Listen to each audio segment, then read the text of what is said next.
Just checking online. Let us know if there's any AV issues, but we're going to get started with this session. Welcome. Welcome to you in the room and online. This session is Enhancing Earth Science Data Stewardship with AI, Real-World Examples. The co-conveners are Karen Stocks. I'm Leslie Shee. We have Dave Blodgett online. And on this slide, we're just going to give you a little bit of, okay, why are we having this session? The topic came up in the ESIP Slack about how we are not really sure how others are using AI for data curation and data stewardship with actual examples. And the three of us thought, yeah, we've heard a lot of people asking about this too. So let's just get some presentations together so you can see different viewpoints. And personally, because I just had heard a lot of questions, that's why I thought this was an important session. So Karen. I am here to learn. Clearly, AI is a tool that we all need to learn how to use for our data stewardship, data curation. And so I'm eager to share with the community and learn what you all know. Yeah, so I'm Dave Blodgett. I'm a research engineer with the U.S. Geological Survey. And I guess these new technical paradigms come along once in a blue moon.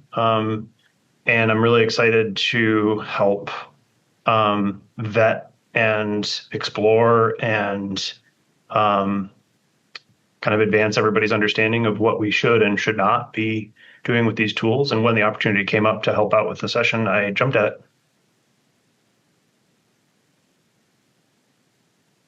All right, so this is just to note that we do have ESIP participation guidelines, but beyond that, we are a community of learners who support each other. It can be hard to admit when you've made mistakes, when you've done something you've learned from, but we're asking people to share their real experiences, including the ups and the downs. That's useful for the rest of us. So we're thanking everyone in advance for bringing their attitude of collaboration and compassion to listening today.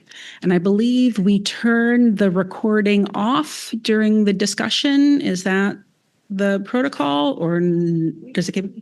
You've been leaving it on? Yeah. Okay. Okay. Just so people know, it is being recorded. Okay, just a slide or two of introduction. So the goals, as we've mentioned. First of all, we may not know what are others doing in this space. How are they using AI? How could I? So that's goal number 2. If you're sitting in this room, we expect a wide range of levels of experience using these tools. How could you get started? Either just get started from zero or get started on some new tool that you haven't used before.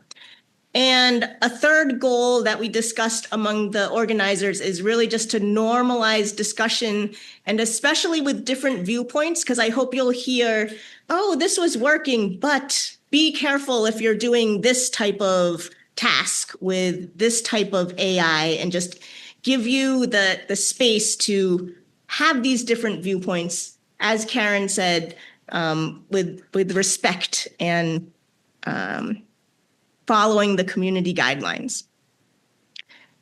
We will have 6 lightning talks. The speakers are allotted 4 minutes each and just have a few slides each. So we're going to keep to that so we can have the discussion afterwards with questions may be raised in the room or on the Slido. And we will have 2 of these as remote presentations. But just to get us started, it's always nice to get a baseline of who else is in the room here. So we'd really appreciate it if you are on your laptop, or if you could take your phone or if you're online, if you can either do the QR code or go to the Earth Data AI Slido poll. There should be a poll that's open now. And it's kind of fun to see, where do you fall on the AI adoption spectrum? So this is the innovation adoption life cycle. You've got the innovators, early adopters, early majority, late majority, and laggards or skeptics. And put in your own where you think you fall, and we'll see how close are we to what they usually see. How is this audience maybe different from the full population? Okay, we'll get back to that a little bit later. So finally, just a reminder again that we do want to hear your questions. So maybe you could just look something up on the internet, and maybe the internet knows everything, but it doesn't know what other people in this room think or what their experience is. So please do feel like you can ask questions, and both in person and virtual, we'll try to keep an eye on the slido.com Q&A or other forms of asking questions. Okay, we are going to move into the lightning talks, unless there's any logistical questions. Okay, Dave, you are first up, and I think we offered to share your slides. So let me just grab the timer, and then we'll get your slides up. Cool. Well, thank you for coming along, and I'm really sorry I couldn't be there in person. The storms that blew through eastern Wisconsin completely messed up air travel in the Great Lakes region. So cool. So I'm Dave Blodgett. I'm a research engineer. For those of you who know the federal workforce, I'm an edge civil engineer. And I find it fascinating to experiment with these kinds of new technologies. And so I was a laggard up until about 9 months or maybe 10 months ago. And when I decided, all right, I got to learn these technologies, I kind of jumped in feet first. And it's been a really interesting experience. So go ahead and go to the first slide. So I just want to share some of my kind of lessons learned for working with AI agents in kind of typical pipeline type projects. And I start here. And the first thing I wanted to talk about is just the anatomy of an agent-based project. Top level, and these are kind of my lessons learned, and these are just what if you don't know this stuff, you should probably have some awareness. So I'm just going to introduce everybody. The biggest thing in a project is context. The context needs to hold information like what your intent is for the work, the style that you want to use, and information about what your plans are. And the agent is going to build your personal user level context, which is like your personal preferences of how you want the agent to work in your stead. Your project level preferences get layered on top of those user level preferences. And these are in files like claude.md or agents.md. Personally, I have a context.md that I symlink to one or the other of those just to be more agnostic. And so that context is really, that's the configuration that you're going to pass to the black box token predictor, the LLM, right? And you're going to pass that context along with some prompt, some instructions to get the LLM to act on based on what context you feed it and the prompt that you feed it. And so that's basically it. You're building up a context that says, this is the space we're working in. You write a prompt saying, this is what I want to do. And the LLM starts to interact with that information toward the goals that you're feeding it through the prompt. And so every one of your sessions is going to start by reading the agents.md or the claude.md, as well as your at the user level and the project level. And turns out LLMs are really good at reasoning over the contents of a software project, like a workflow pipeline or a R or Python package, right? And so at the end of the day, if you describe all this stuff in your context and the associated design, plan, README type documents, the LLM is really good at figuring out how to work with that project. So go to the next slide. So a day in the life of an AI centaur, how have I kind of come to work in this space, right? The biggest thing I would say is Socratic prompting as a general method is the safest way to operate. And that is to say, prompt as generally you should be asking questions to validate and verify what the LLM has in context and what it understands is the next thing you want it to do.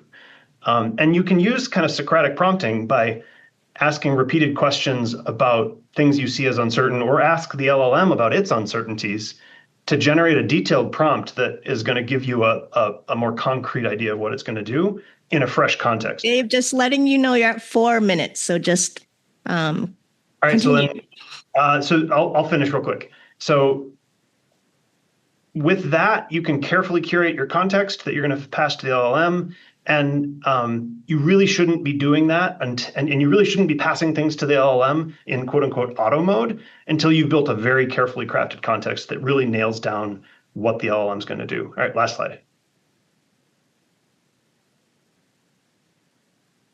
And so what's the sweet spot, right? I think this is really the key. If the human in the loop knows what they want to do, but doesn't know the syntax or doesn't have the time to hack together some technical solution, you're in the sweet spot. If you get outside of this sweet spot, things get sloppy, things get messy, or things get onerous and just annoying that you have to check the work of the LLM at a really careful level. So that's my quick overview of what I've learned, and I'll pass it along. Thank you. So I work for USGS at a Fort Collins Science Center. I'm a biologist, and I started using AI last summer, fall, just getting exposed to large language models and so forth. Oh. There you go. Good. Okay. And I was working on a project where we're synthesizing literature to understand droughts in the Western U.S. and more specifically the flora and fauna responses to processes and different drought characteristics. And so the literature is fairly abundant. And so, for example, we're looking at about 50,000 publications for this project. And so our goal was really to, I can't change slides.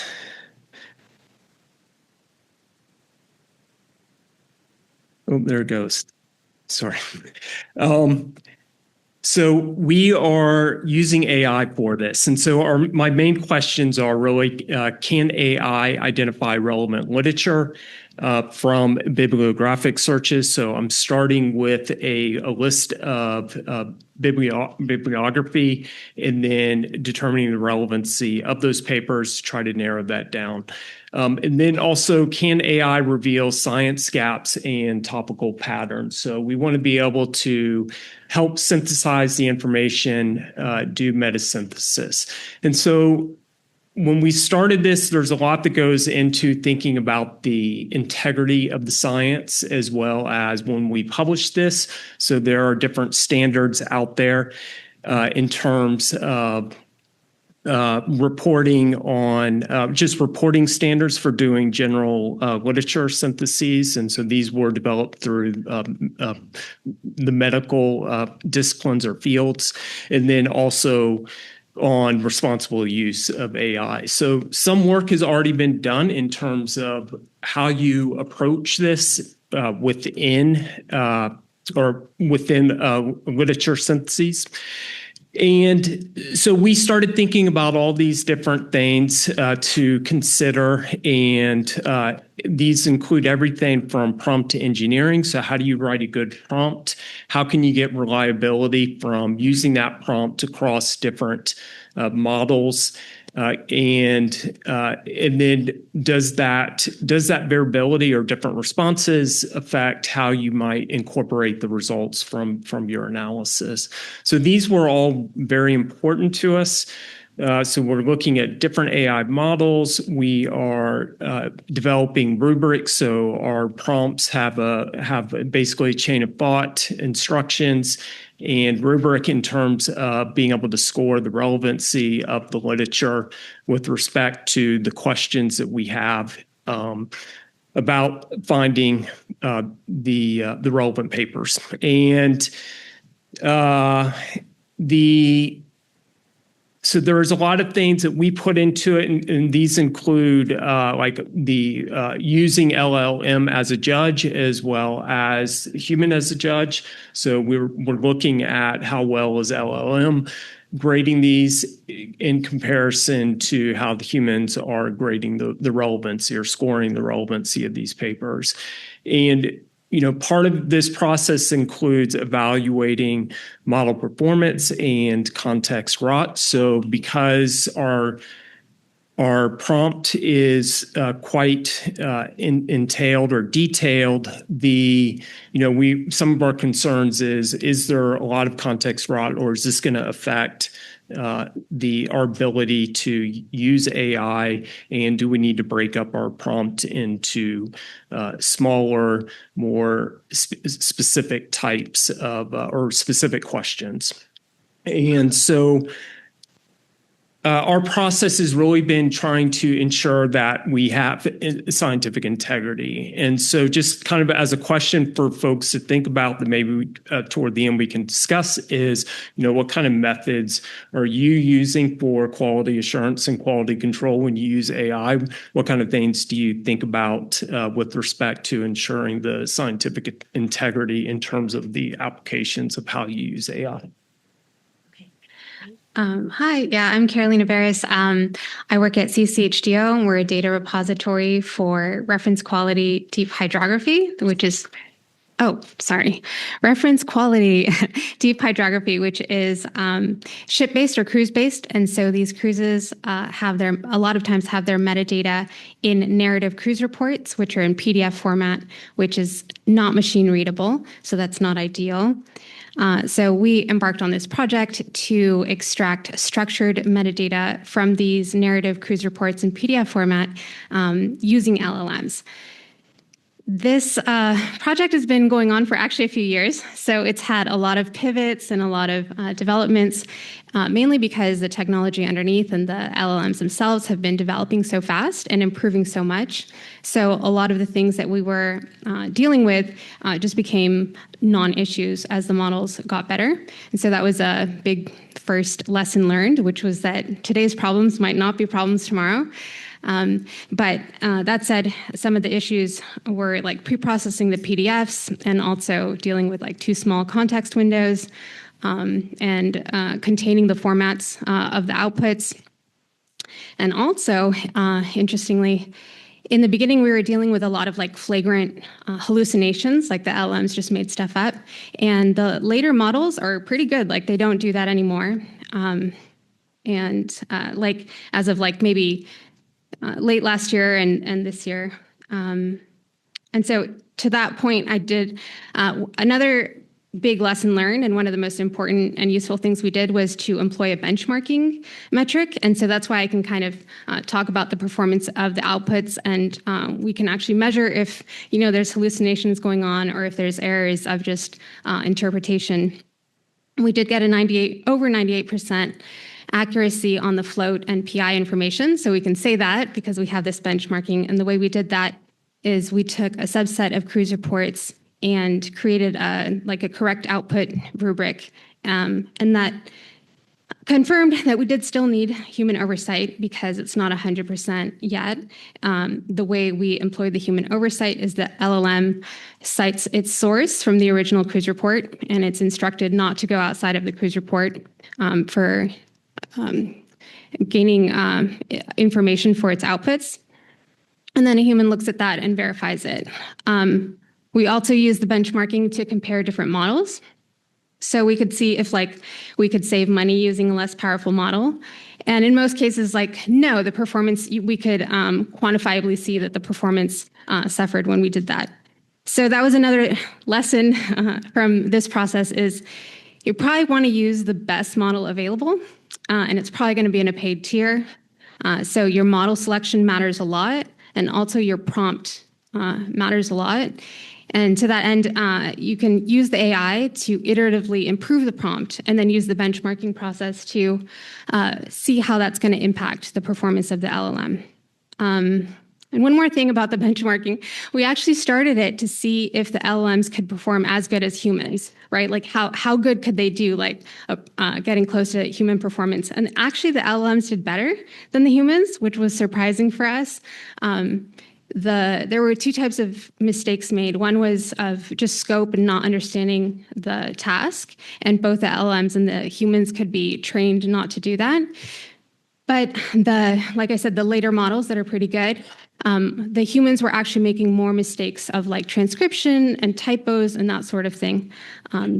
So with that, the question is what makes the AI outputs trustworthy? And our approach is this workflow using a defined schema, well-defined outputs within the prompt, and then benchmarking to validate the entire workflow itself, and also requiring the AI to provide supporting evidence of where it gets its outputs, and having a human validate those outputs. And so my question for provocation is, what would it take for you to trust AI outputs without a human in the loop at all? And that's not CCHDO policy. I have to say that's just a discussion question. So that's all I have. Thanks. Thank you. Hi, everyone. My name is Althea Marks. I am an environmental data scientist, an accidental software engineer, and a stick figure enthusiast.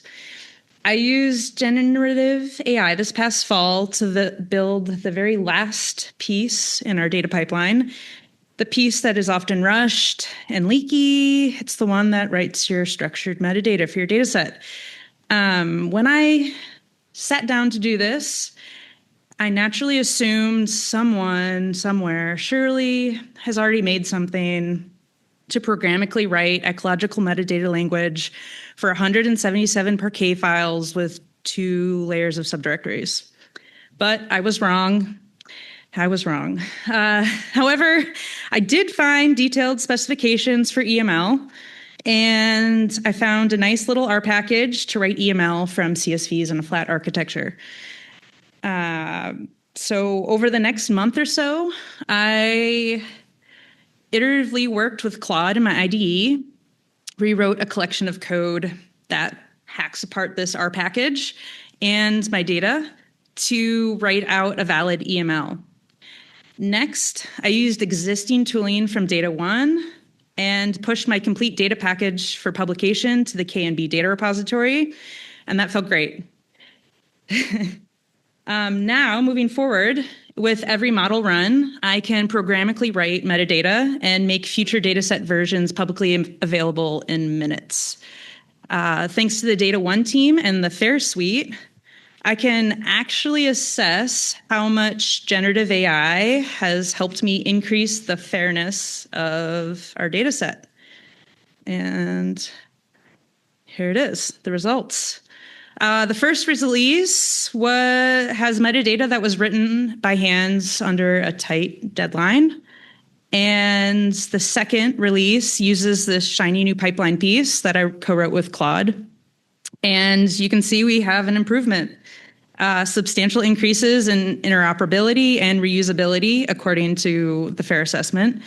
It went from 67% in interoperability to 90%. And reusability increased from 45% to 64%. So that was fun to assess this with this metric. And I took a few notes for myself from this experience. First, definitely keep a versioned agents MD file in my repository. And then I just learned from David that I need to add a few more files in there to probably direct Claude in a more efficient way. So I'm happy to learn that. Keep notes of where to steer generative AI towards and away from. Those negative examples are just as important. Include references to the documentation and the resources that I want to build from.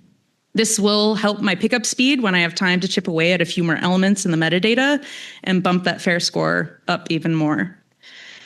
Number 2, this absolutely saved me time, but it still took longer than I expected. In a way, working effectively with generative AI is like learning a new programming language. It can be frustrating and time-consuming. Number 3, I potty trained my son recently, and just like potty training a toddler, It takes time and patience to teach generative AI how to be a fair data steward. There will be messes along the way, but keep the goal in sight. It's worth it. Thank you. Great. I'm Jordan Reed. I'm the CEO of Quasi. And I came up with this example to share today because I think it's a bit of a curveball compared to some of the other curation of environmental data, because this is really about preserving the time you have to apply your attention and your human connections and the rest of it to the work that we all do that has a lot of value to delivering a mission. So at Quasi, we focus on water science. I'm noting here, like, nearly every societally relevant decision has some water dimension to it. What Quasi does is we try to build this enabling infrastructure and bring the community together to move that forward. The argument here is we really can't have waste in the way that we operate a nonprofit like Quasi, especially in the present day, where we're really challenged with diminishing budgets and the rest of it. So my example is focused on a kind of quirky operational task. Money matters. So in a nonprofit like Quasi, we need to be able to invoice our funders so that we can pay staff. And several years ago, we were so far behind on invoicing. We were literally 2 years behind on work we had done to get the bills out to funders to pay us back. We put a lot of effort into improving practices. Eventually, we were about 4 to 5 months behind. These invoices all have to go through me to review them for accuracy, and then I apply my signature to them. An example of one of these that was manually generated is on the left-hand side here. There are tons of little fields here. This is rendered from a print to PDF of an Excel file. Tons of little parts here where copy-paste errors from putting in something like an invoice number or a date or a grant number or a value is wrong. And so to truly certify this, you have to kind of play whack-a-mole with where the problems would be. Even creating the invoices themselves was a major slog because we had such a diversity of work and separate grants and separate cost items. So this was really slowing us down. So as an example of everybody can do this, everybody can have access to tools and time-saving activities like this. My example is from sitting at the Seattle airport for about 2 hours, deciding enough is enough with our invoicing process. I'm going to put this over to Claude to create a automated invoicing process that runs from our raw data from our accounting system, creates an intermediate file that's a YAML here, the third image there that's structured to be basically the input for an invoice. So it has all of the specific values and coding. It also has things like the template version and the rest of it. Then goes through a Corto template so that I can render this as PDF, and we can render literally 60 invoices in a matter of about 5 minutes. And the time saving for this is just monumental. It has allowed our team to focus their energy on a bunch of other important work, so kind of direct our cycles towards the mission-oriented work, and also ensure that we're getting paid fast enough to make our commitments to people like we offer invitational travel to make sure that we can pay them back on time for post-travel. It's also increased the accuracy just a ton. We generated about 100 of these to compare them to our historical invoices, thinking we might find some issues with the process, and instead found 6 different places where we needed to reconcile our past manual invoices on grants and submit the updated numbers. So in reality, had a far more accurate process as a result. Just want to share this example. The context for this being an activity that we could assign to an employee to build a technical solution was too much of a bottleneck. We didn't have accounting knowledgeable staff that had the technical expertise. with this example, and we've got about a dozen other big cost-saving operation-specific automation tasks that have allowed us to scale quite quickly and do this work. And as noting that I was the one to orchestrate this work with Claude, like I'm a bureaucrat, I'm a manager of people, and I was able to set up something where we could tap all the way into the execution of how the work gets done. So in the weeds without disrupting the teams that are otherwise doing that work. Thank you. Hi, everyone. Thanks for having me. I'm presenting today on a couple topics related to foundations for cognitive AI at NOAA. But first, I want to talk about yesterday. A severe storm hit Western North Carolina. We received timely National Weather Service alerts on our phones about a sudden tornado warning. But the power went out shortly after. So I took these photos on the left right after the storm had finished. You can see it was a pretty serious storm. And the one on the right, which shows a funnel cloud over my home in Mars Hill, this picture was spreading like wildfire on social media before power had even returned to us. It was shared by meteorologists and neighbors alike. The catch is that it was AI generated and a lot of retractions had to go out. But that confusion and the mistrust that it breeds highlights the growing gap between what we see, what we trust, and the complexity of our decisions. And this is at the heart of my talk today. As AI for decision support proliferates, our understanding of what is real is struggling to keep up. How do we harness this power without losing our most valuable asset, which is trust? Earth science users face a classic bottleneck. We have massive fragmented siloed data with opaque relationships. Fighting this entropy with monolithic systems is a losing battle. Instead, NOAA has pivoted to a forking worldview for data stewardship, inspired by open source and open scientist cultural ideals. We built the Open Information Stewardship Service, called OIS, to turn passive archives into a living laboratory. The breakthrough is OIS's handling of semantics. Rather than forcing a brittle universal dictionary, we're using a minimal upper ontology so scientists can define their own building blocks based on specific needs. Crucially, we're treating processes as interoperable data. If an oceanographer defines a workflow to calculate sea level rise, for example, that logic is usually trapped in a script. In OIS, that process becomes a reusable, discoverable building block. An urban planner can then find that validated workflow and apply it to their own regional data. We're assembling scientific outcomes like Legos. So how do we make OIS useful? Enter LOIS, our large language model for OIS. Rather than a standard chatbot, think of it as a conversational laboratory. Unlike typical LLMs, LOIS uses GraphRag to stay strictly grounded in verified archival facts. This ensures it remains deterministic and scientific. One powerful LOIS utility, the code generator, supports translating intent into action. A scientist can describe a storm forecast or ecological scenario or an operational response in plain English, and LOIS will generate a runnable Python recipe, deploying it back into OIS as a reusable building block. Crucially, every interaction creates a digital thread or process record. This is an immutable self-documenting record of every algorithmic choice that ensures scientific integrity. We're now evolving LOIS into a mixture of agents architecture, where specialized sub-agents will collaborate on complex research tasks. Ultimately, this ecosystem will accelerate our research to operations timeline. As we contribute processes as data, the archive will evolve, building a trust-native corpus for ensured independent understandability of the entire narrative by future scientists and the next generation of world models. Thanks for your time. Happy to discuss it further. Thank you to all of our speakers. That's all of the speakers, right?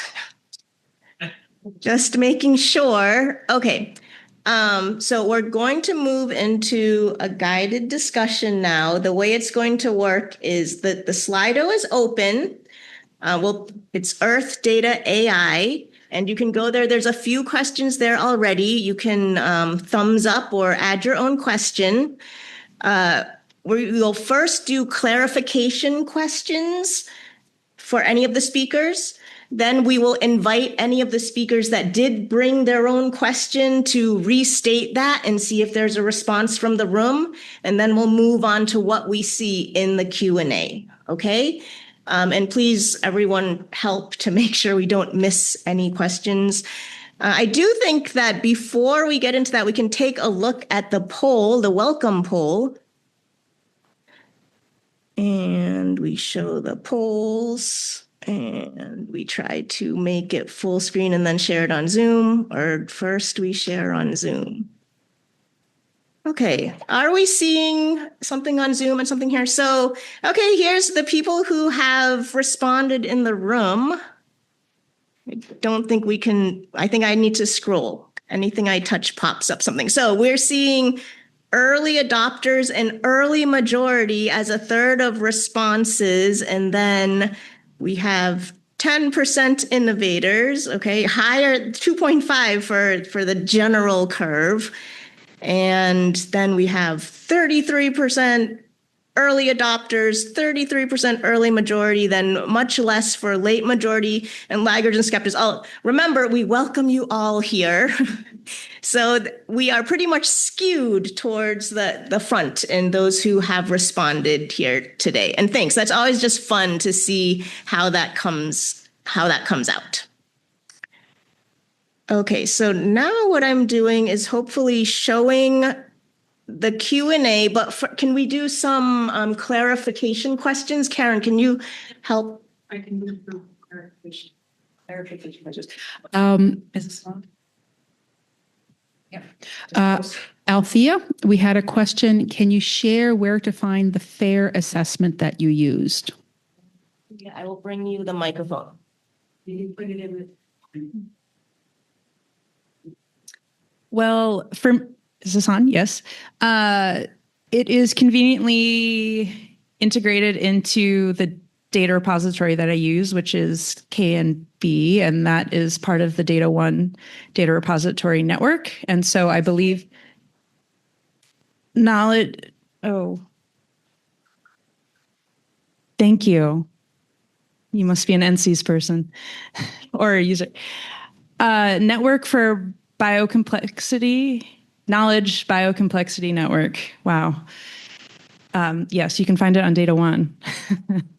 Yeah, I believe I cannot speak to who has developed the metrics to run the assessment, but if you publish your data set on KMB, and I believe several other the Data One repositories, it will be automatically generated in a couple days after you publish. But if there's anyone from Data One, probably speak a bit more to that.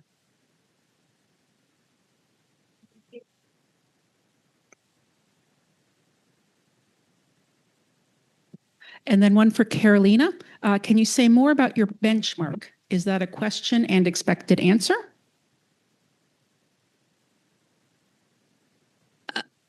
I don't think I understood the question. Is that a question and an expected answer is part of the question?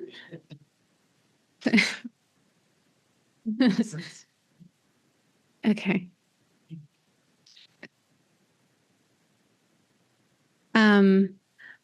If I can say more about the benchmarking. Yeah. So we just took some of the cruise reports and we just created what the correct output should be. And then we compared it to the outputs of the LLM. And we also did some fuzzy matching using another LLM. So it was kind of, we did exact matching and we also did fuzzy matching to kind of test performance. And yeah, I'm not sure I understand the second part of that question. And if there's follow-up you want, go ahead. Yeah. Are there any other clarification questions?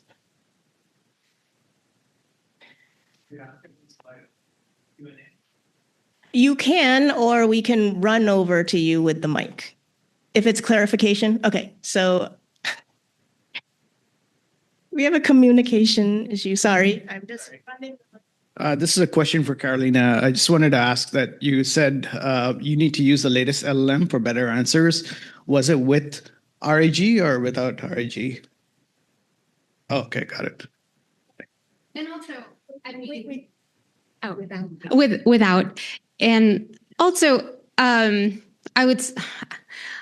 say that we found that the latest LLM was performing better, right? But it was useful to have the benchmarking to be able to say that. And so I could imagine that there might be a task where you could use a less powerful model and it would still perform as well. And if you could see that, if you could quantify that, then that would be the appropriate path.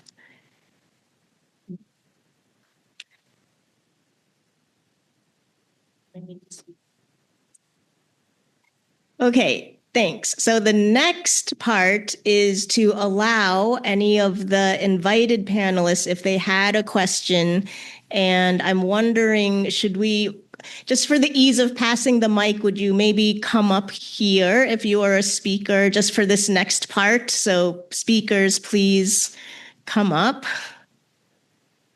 And we will remember our 2 speakers online. Okay, so you may have prepared a question for each other, and if you haven't, no worries, but a couple of you may have put it in your slideshow. Looking at you, Carolina. So maybe could we start off with yours? Yeah, I don't remember the exact words, but what would it take for you to trust the outputs of the LLM, and either in general or specifically for metadata extraction without human oversight? Like, what evidence would you need to see to say that it could do that consistently without error?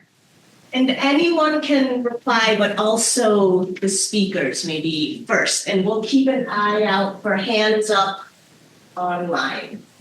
So controversially, I feel like I'm very close to there. I feel like a sufficiently well-defined prompt and schema with specific instruction for what to do, if when it's not sufficient for the information found. Like, I'm not quite there yet, but I'm very close with what I've seen. So I feel like with a consistent 100% and the performance of the LLMs, I would be close to accepting. Yeah. And just one last thing, that I could also imagine an answer being never. And so I do think that's a valid answer. So heliophysics, we sometimes get cut on the cutting edge. We learn our lessons, right? But one of the perspectives that we're taking is that we have too much to curate for a person to even review an AI-generated output for. So over 100,000 publications we're trying to connect to our missions in heliophysics for NASA. Imagine trying to connect them to, of course, several thousand data sets. We have this budget. So we're forced to take the approach of, well, if the AI tool that's carefully developed and validated and proven to be at least as accurate as our human curators, we're going to be forced to trust it to address the backlog and just the scale. And the result is going to be something that's at least as accurate as what our humans could have done over maybe 500 years of effort, just putting the scope there. But the end goal is to support connected discovery of how these resources are used and decrease time for the scientists to get to their science. So if there's some inaccurate pieces along the way, they'll tell us. It seemed to turn off. Sorry, just make sure it's still. Oh, okay. I moved too much. I'm sorry. Okay. Was there another one here? We're going to do one online and then we'll come back. We'll make sure we get to the 2 in the room. Okay. Dave. Yeah,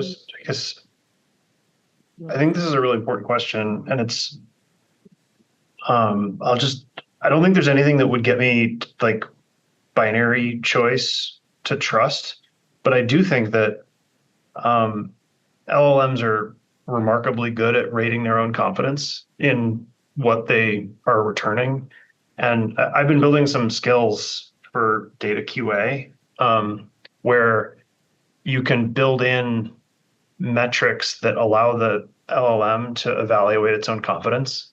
And I feel like that's been pretty successful because it's allowed me to add a lot of nuance to the QA results and really honing on the things I actually need to go look at where there's low confidence in the LLM. So from that perspective, I think there's a lot of kind of hay to be made in that space. Thank you. There were two hands up and then we'll move on. Okay.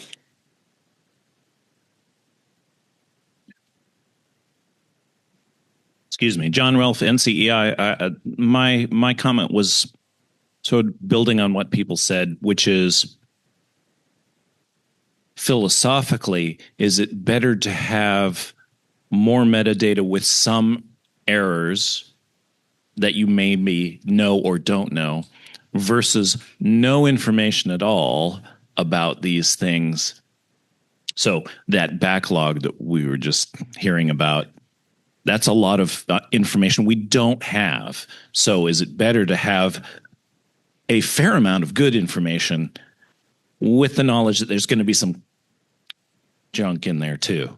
And that's sort of the philosophical question I think we have to answer.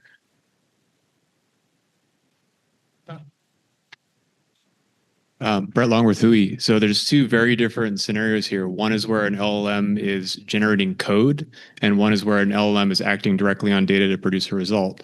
So the first one, you can validate the code once, and once it's validated and you trust your validation, it's good forever because it's always going to produce a deterministic result. This is probably obvious to everybody here, but for the second scenario where you're using it to generate a metadata analysis or something like that, you can never validate the LLM because it'll never produce the same result twice. You can say that 99% of the time it produces results that have all the qualities that we want, or 99.999 or whatever, but you can't know that it'll produce the same result every time. One more panel response. Yeah, thanks everyone for those responses. I think that they're all very good. Some of the things that I have seen, I have found that LLMs can and often do a better job than the humans in terms of being able to read through content or literature and score things. I think, too, that's important to consider is that you do have model drift. And so, for example, as new models come out, they're not always better. And so I think so I'm curious if people consider or use, so for example, for my application for the literature synthesis, I'm doing a sampling process so I'll sample a percentage of my papers and then have a human do a scoring, and so we can do a comparison. And part of that is because there are differences between some of the top models that I have found, and so it becomes a question of, well, which models do you trust? And then if those models change over time, how do you know you can continue trusting them, even though your task or what you're trying to do hasn't changed? So Karen, just doing a check. Thank you for the Q&A. Just doing a check-in. Maybe we'll ask our panelists again, if you have a question, and then we will allow you to sit down. But do we have anyone either online or a panelist that has a question? And Karen. I'm just going to say that Ryan added an answer in the chat, so maybe it'd be easiest if I just read that. Ryan says, thanks for your excellent presentation. Oh, wait, sorry, wrong one. Let me go up to this one. When would I trust AI without a human in the loop? The tolerance is entirely dependent on the use case for me. Flood dam control as part of a future emergent digital twin is different than simple access to grab some rainfall average over time series. I would appreciate uncertainties accessible to, linked to any predicted values, and we're encouraging this in OISS. Thanks. So is there a question from the panel that you'd like to ask? And you can always bring one up later in the session as well if you don't have it memorized. Okay, we'll let you sit down from standing up at the front, and thank you. And please continue to participate. And Dave's question. Larissa has her hand up. Did you want to chime in? Oh, yeah. Thank you, Dave, for noticing. Thank you very much. Big thank you to all presenters. Fantastic. And I just share the same excitement with all of you. But since I'm a new chair of the education committee at ESIP, I would like to bring that knowledge to more close to teachers and students. So I just would like to encourage all of you to not to forget to a community of educators and students, and just share your excitement with them. So please don't be surprised if I'll follow up with you with different requests to speak or connect. So the question specifically for Ryan. Ryan, I don't know if you're still here. You were not in the room. Ryan already typed the, so I had a question for Ryan, that the educators and students are very much concerned about the trust is the biggest concern that we hear from them. How can educators verify their responses are truly grounded and reliable, traceable sources? And thank you to Ryan. I don't want to occupy the floor for those of you who are interested in Ryan's response. Oh, Ryan, you turned your camera on. Maybe you will narrate your response. Thank you, Ryan. Sure. I think that obviously for my talk, that's basically the biggest issue that I see as well.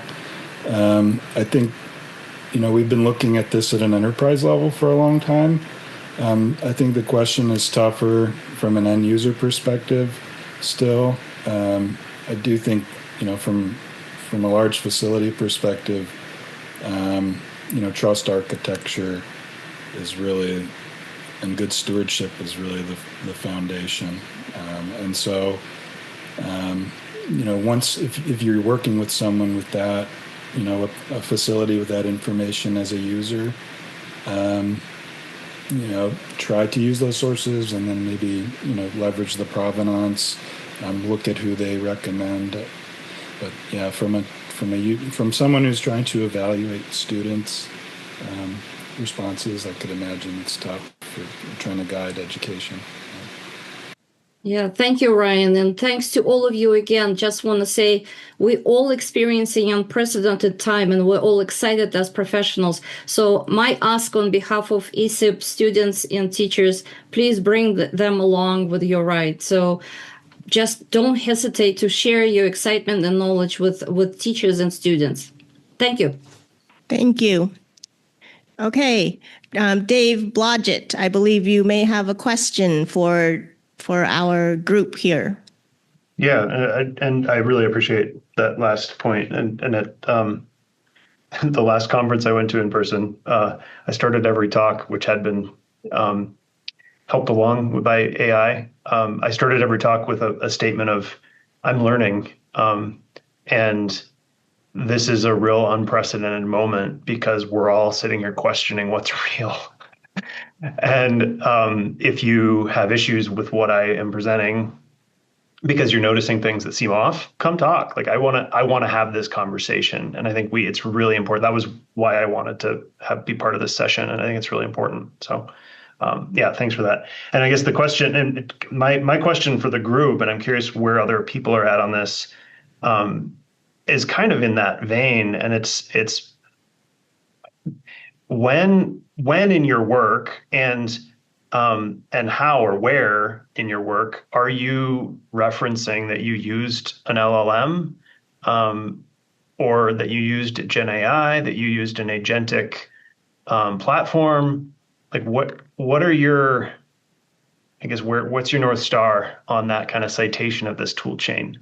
Because it's from an intellectual property point of view, and is this work my own / where's the source of this work perspective? There's a lot going on there, and I know everybody's a little bit conflicted, so I'm curious to get some perspectives.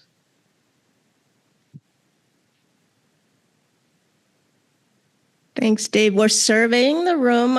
Maybe could you answer the question yourself while people are thinking? Well, I've gone back and forth. I've gone too far by putting LLM assisted in a commit message, or even on a file within a repository. And I've had colleagues push back and say, no, you reviewed that, you wrote that. It's not important in the moment that was helped along, and we shouldn't be leaving those kinds of markers in files and in the repository history necessarily. But then I also feel like I've done some things where I should have said this was generated, but I personally have a rule: I'm not going to commit something if I don't understand it. And so by that token, where do I put? I don't really know the answer, to be frank. I have at the top of a project that was largely impacted by generative AI, I'll put in kind of a disclaimer and a reference to the general kind of model space, the Opus 4-point star that was used in the work. But other than that, I'm really kind of uncertain. Yeah, I'm just going to repeat a few things. I keep mine in my commit messages on a feature branch, and then I guess it gets the way that I integrate that into my long-lived branches. I guess they're still there. So I do that, and then I try to keep, software citation principles and the information that I record in my README. It's not just Claude Sonnet 4.6. It's also the environment, positron, the posit assistant, because there's different iterations of that too. And I don't know if that's useful information, but I do want to keep track of it because it is changing over time and the product's available. It's not just the base model. So maybe that'll be useful to myself, my future self. I don't know, but just trying to keep track of it. And yeah, again, I do a statement in my README too. If it's, is it generative AI assisted or generated or human created, and likely a combination, but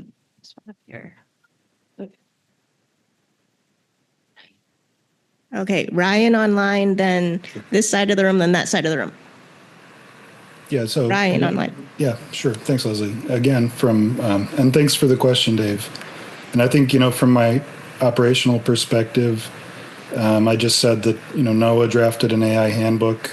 It's out for comment right now.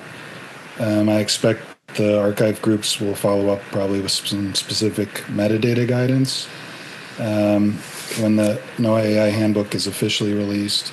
But, for users in the NOAA space, and this could be illustrative to other large facilities, as part of the definition, when you're defining a data management process or anything else, a science process in our framework, use of the process layer is self-defining. So if you've used a generative AI tool, it will be described in what we call the user business logic container. And so trying to become, the perspective or the strategy is to become do as much as possible for the user, take it out of the user's hands and take it off the user's plate. That standardizes labeling and that sort of thing, but also lowers the burden. And so, just maybe that could give some ideas. Thank you. Okay, we're going to have two more quick answers, and then we're going to move on to the next question.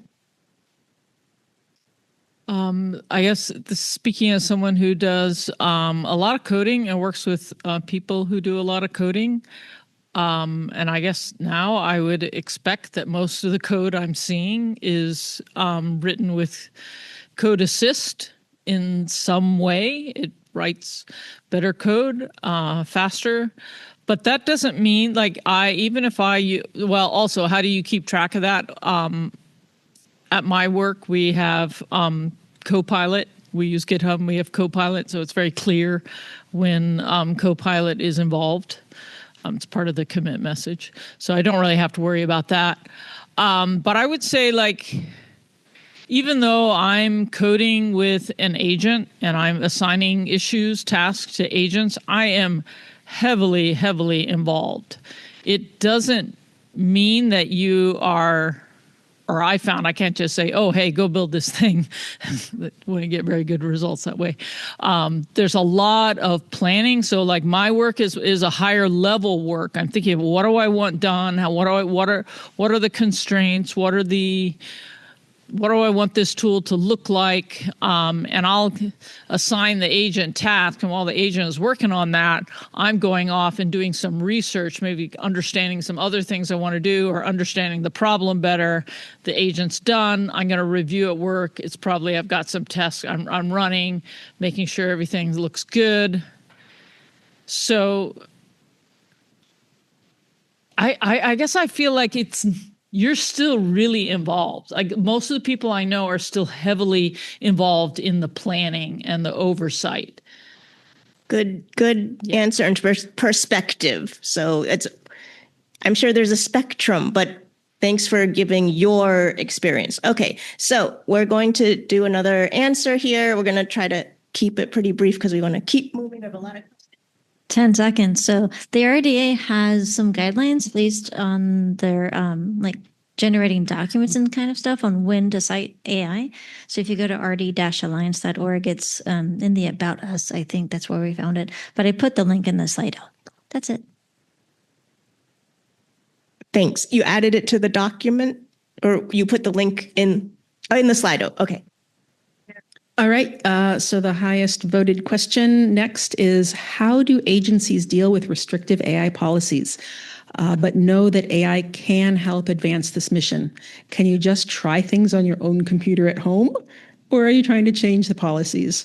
And I will add that we have one typed in answer that NOAA has Gemini and NOAA Fisheries has GitHub Copilot. Most NOAA line offices have access to Code Assist Pilot. I think was a lot of work to get NOAA AI policy that allows use of AI, however. So I think now we're open to other agency perspectives. Other agencies, I will start with Department of Interior. I'm at the USGS, so Department of the Interior has been pushing us to try many things. So currently we have pilot projects for about 5 different tools, but they are bounded pilot projects. And I guess the question is, what do you do when it's restrictive? Get together with your peers and make requests. We're lucky that some of the people up in leadership say, tell us what's working, tell us what you want to have. And we have communities of practice to try to gather that knowledge, those requests, and push them up. But it is a very difficult question. If you have a friendly leader, it's really helpful. I'll chime in on that real quick, Leslie, and I'd say that early on, there were some people who were finding ways to access tools within our sphere, especially through things like Amazon Bedrock. We're already using AWS, and people that already had access to cloud resources were able to use Amazon Bedrock and even sign up for Kiro. And we had kind of a community upswell of people saying, my team needs that too. And the middle management branch chief level all kind of banded together and said, we're going to figure this out for everybody because this is really important. And it kind of just happened. But it really relied on what Leslie was talking about, is there was very little friction from the top pushing back because there was just an acceptance that this had to happen. So thanks. Okay. A next question is, has your group developed AI adoption protocols, defining what guide rails are needed, what the rules are about where, when AI can be used, et cetera? We have one answer already that points to the NOAA high-level policy and then notes that they have active communities of practice, Google Spaces, weekly events, help desks, and trainings to help staff use AI. So I think we have a spectrum of types of people here. Some are with large agencies, some are sort of academic, smaller academic groups. So interested to hear how others are handling it.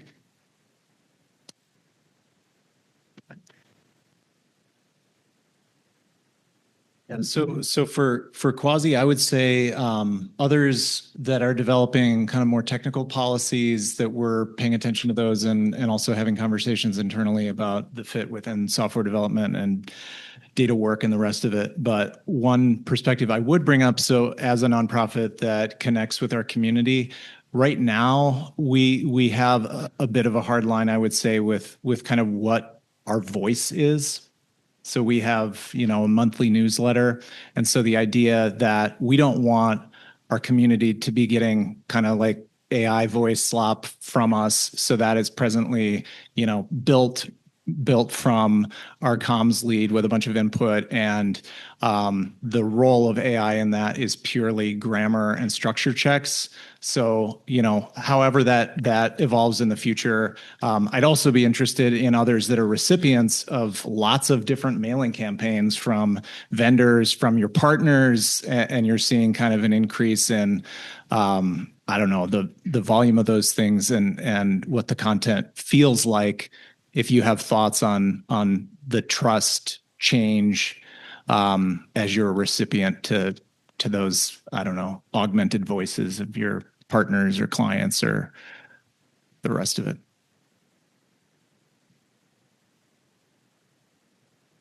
I'm going to steal augmented voices as a description of AI generated text. Okay, so this is actually very relevant. I participated in a workshop back in the spring focused on language AI for the space sciences, and we had a Hack Day project as part of that. One of our Hack Day projects was really focused on how do you develop AI policies specifically for research groups. And so we actually met after the workshop was over and we finished this and developed it into a white paper. So I dropped the link in there, but we literally just put the white paper up on archive last week. And really what our discussions were is everybody's got different risk tolerances and also goals for their use of AI. Some people are training students, since you have to be really careful that students are actually learning. Some people are bound by their agency's AI policies, and so they have to be much more careful, and some are really just pushing as fast as possible. So go look at the white paper. It's meant to help guide discussion. It's not meant to be prescriptive, but there's a bunch of different, I think really generative ways of thinking through this and discussing it as a group, including little worksheets. So y'all should go check it out.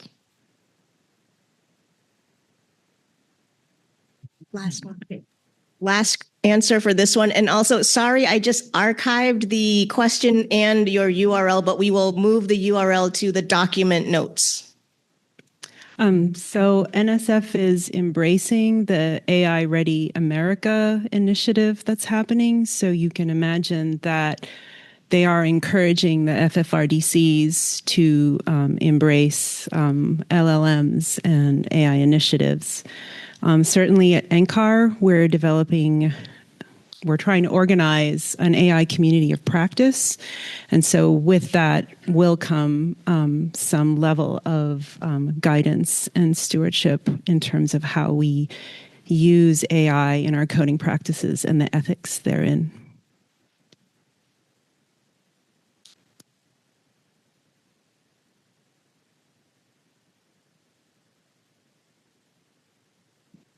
And the next question, has there been any evidence of AI sharing your work in other AI areas? Since AI saves any information you input, theoretically, the next person should be able to build on this faster, right?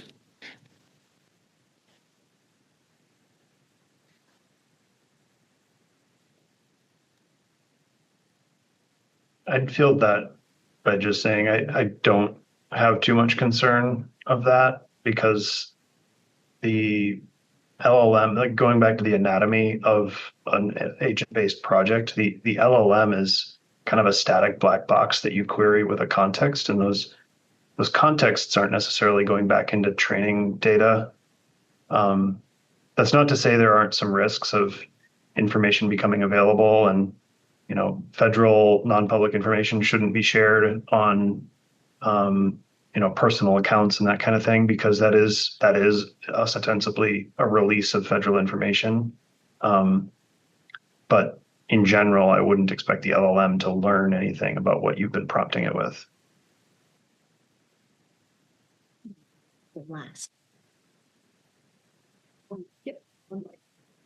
Yep. So our final question, how are people defining the best model to use for their agentic workflows? Is this typically guided primarily by accuracy and cost considerations, or are other facets being considered, such as whether the model is open source, guided by the desire for community reproducibility, energy impact, etc.?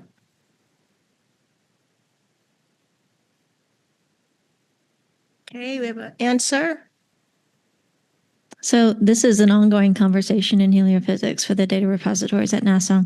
So there is this tension between the accuracy promised and seen with these higher cost models, like the higher thinking modes that one of my colleagues said in the last session, and then whether it's open source or not. So absolutely part of the conversation. And Kelly, you have more on that, but also the cost, right? So what is more expensive and necessary here? Can we use a cheaper AI tool to generate this? Is the accuracy acceptable with that one? So we're working on doing validation comparisons among the different tools, and we have to do that for each piece that we develop so that we can have an efficient cost. We're not just always using these high thinking tools for every little thing when it may not be necessary. But then there's also the thing of, okay, how much work does it take from our AI developers? I think we have 1.5 of those across 3 people.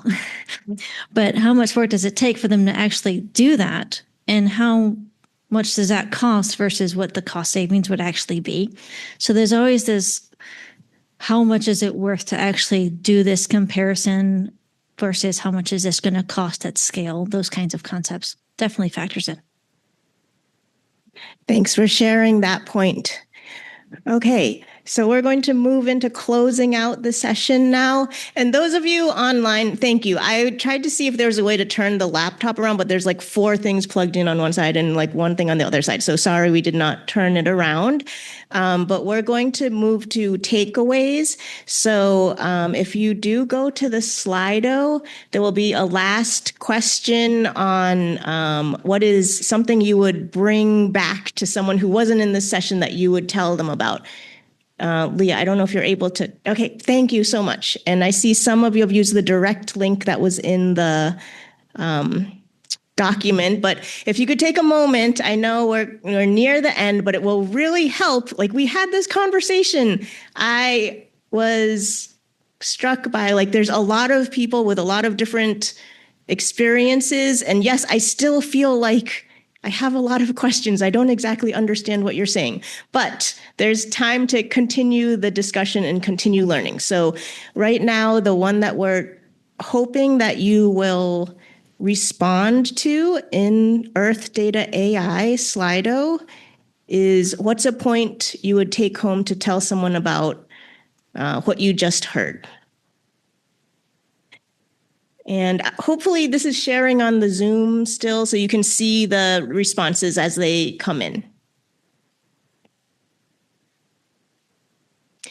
While those are coming in, I'd like just to give an opportunity for the panelists, if they have something brief, a few sentences that they would like to say to help us close out. So I'm just going to walk over to the presenters that I see.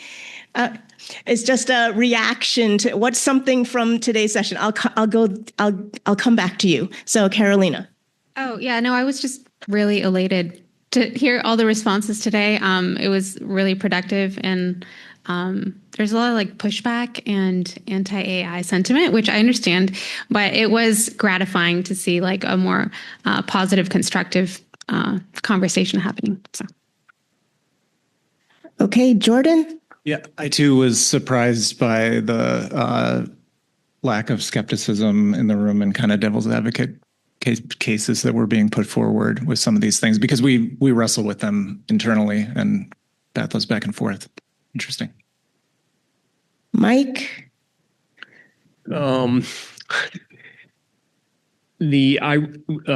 Throughout today, listening to a lot of the last couple of days, listening to a lot of different presentations on AI, I've really been impressed with folks in terms of different deployments and integrating into their work and trying to gain better understandings of how much can we trust it and how well it can benefit and be cost effective and stuff. So it was great to see all the different perspectives.